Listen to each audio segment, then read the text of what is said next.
S obzirom na to da smo zemlja mnogih poznavatelja mode i svega što ide s tim, nije ni čudno što su naši frizeri postigli uspjeh na svjetskom prvenstvu u Parizu.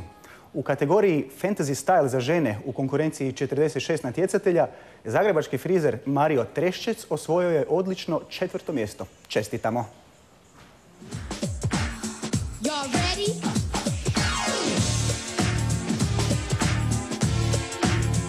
Za našeg Marija predaha nema. Tek što se vratio sa svjetskog natjecanja, pronašli smo ga na modnom ormaru kako ukrašava modele naših lokalnih dizajnera. Dobar dan, Mario. Dobar dan. Evo reci, koga ukrašavaš i kojim povodom?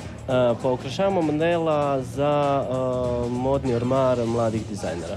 Radimo frizuru od pletenica, od uplista koji su sada jako trend i u cijelom svijetu, tako ćemo sada i u Hrvatskoj napraviti jednu frizuru od upleta.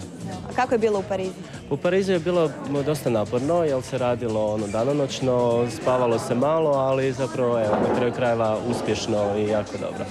11 naših reprezentativaca, osvojio si 4. mjesto, reci kakva je konkurencija bila? Pa konkurencija je bila dosta velika, 46 natjecatelja sa izvrsnim radovima, dosta teškim radovima, tehnički jako zahtjevnim i tako da sam u sve te velike zemlje, velesile, zapravo jako sretan da sam osvojio 4. mjesto. Koja je tvoja ideja iza tvog dizajna bila? Pa meni je zapravo, pretvorio sam ženu, odnosno priča je potekla, ideja Malog princa. Tako sam ja ženu zapravo pretvorio u Malog princa, koja ima svoj svijet jedan u ruci koji ćete vidjeti na fotografijama. Zapravo tako jedna ledena žena povezana sa pričom Malog princa. Evo, konkretno ta frizura koja je osvojila 4. nezahvalno mjesto, koliko je bilo potrebno? Pa ja sam je radio 3 mjeseca. 3 mjeseca zbog toga što je tako, kao što sam rekao, skulpturalna i ona se pazi se svaki detalj. Sve je ručna izrada, nema nikakvih strojeva, ništa, nego sve se precizno radi rukama.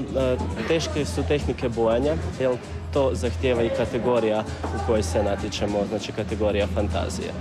Pa imamo dobre reference u svijetu, prepoznati smo, imamo dosta teške radove, tehnički zapravo onako zavidno nas gledaju na većini svjetskih prvenstava koji smo bili do sada od kad je Hrvatska. Pa evo, malo je frizera koji rade zapravo ovakva umjetnička djela, nazovimo to tako. Meni je želja da što više mladih u školama krenu sa time i zapravo da se ne boje, da nemaju strahova, već da krenu, oslobode se strahova, prijave se na natjecanje i zapravo budu ono što sami žele biti, a to su umjetnici. Pa mislim da je kosa ukras svake žene i pogotovo kad neki ovako vrsni domaći umjetnik ti plete na kosi, tim više.